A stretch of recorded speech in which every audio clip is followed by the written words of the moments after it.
Good evening, gentlemen. Welcome to another Skate Hacks video. Ladies as well, if there's any ladies watching these videos, which would be kind of weird but cool at the same time, comment down below if you're a female skateboarder learning these tricks. We're going over backside big spins today. Take a look at that beautiful hill in the background. Nice scenery.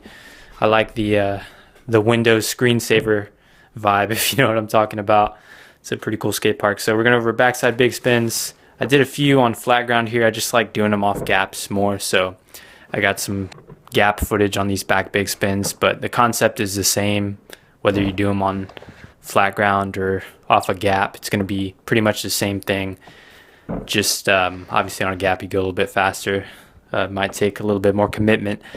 But backside big spins. So with the backside big spin, I set up kind of like a tray flip. There's a lot of tricks that you can set up kind of like a tray flip and do those tricks, like for instance 3 shoves or backside 360s. Backside big spin is the same thing. You can kind of have that tray flip setup, and so what I'll do is I'll make sure that my back foot's in the scooping position like a tray flip, and I don't like to have it too close to the back bolts, because if you have it too close to the back bolts you're not going to get a good pop. You're not going to get as good of a pop. The closer to the tip you have the back foot, you can generally get a better pop off of that. So I'll have it in the scoop position, closer to the tip of the tail. Front foot, I mean, you can put your front foot in different places. I just kind of have it a little bit like a kickflip, I guess. But obviously you're not really going to be using it for a flip or anything, so it just kind of stays there. So with a backside big spin, you want to wind up a little bit, and I like to break this trick into 2 different parts just to make it easier. I like to think of a backside big spin as just a pop shove it and then completing the backside 180. So I like to catch it as a pop shove it, and of course my body and my shoulders are already turning in that direction, so I just complete the backside 180. So I kind of scoop it. I scoop it a little bit, like maybe not as hard as a 3 shove, you know, because I don't need the board to flip super fast. I just want it to do that pop shove it. It's not caught flat, it's caught kind of sideways, kind of tilted, as you can see here. So I'll wind up, like I said, I'll scoop it like a pop shove it, and I'll just make sure to catch it. So a big problem with big spins, especially on gaps and stairs, is that you need to make sure it doesn't flip and do like a big flip or something. You don't want that to happen and land primo, so that's really bad. You don't want that to happen. So the best way you can assure this is just by getting that pop shove it catch going on. And I catch it with the front foot. You don't have to catch it with the back foot as well, but a lot of times you kind of end up catching it with both feet. Sometimes you just get it with the front foot, but mainly it's caught with the front foot. It's not caught with the back foot. So you'll scoop it and get that catch going, and then you just complete the rest of the backside 180. So before you do big spins, you should know how to backside 180.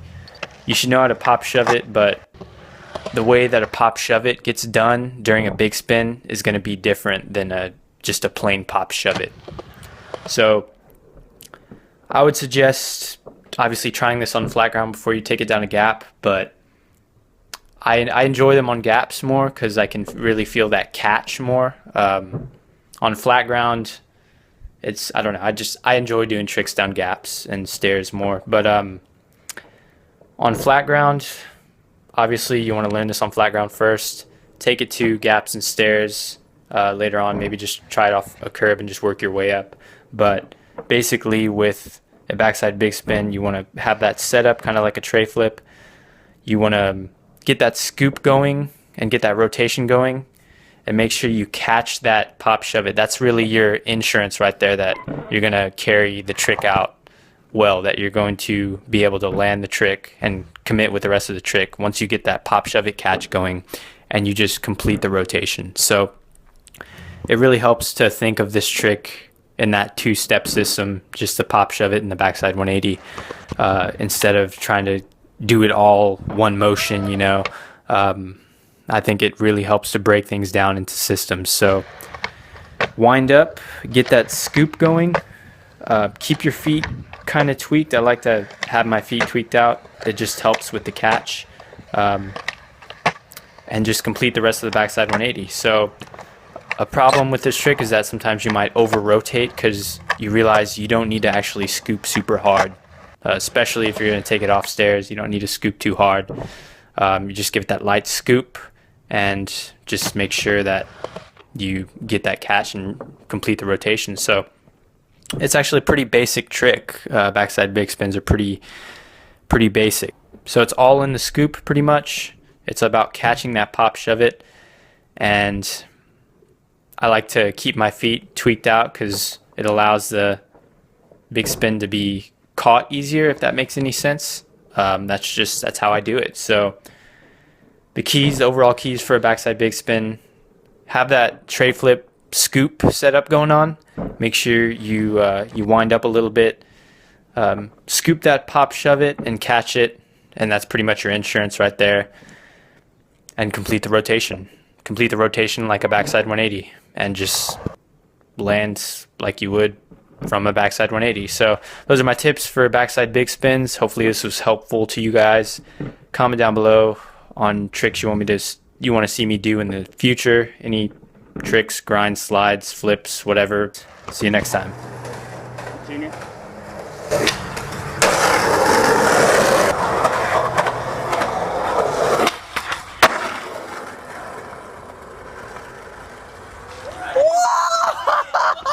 Fuck yes!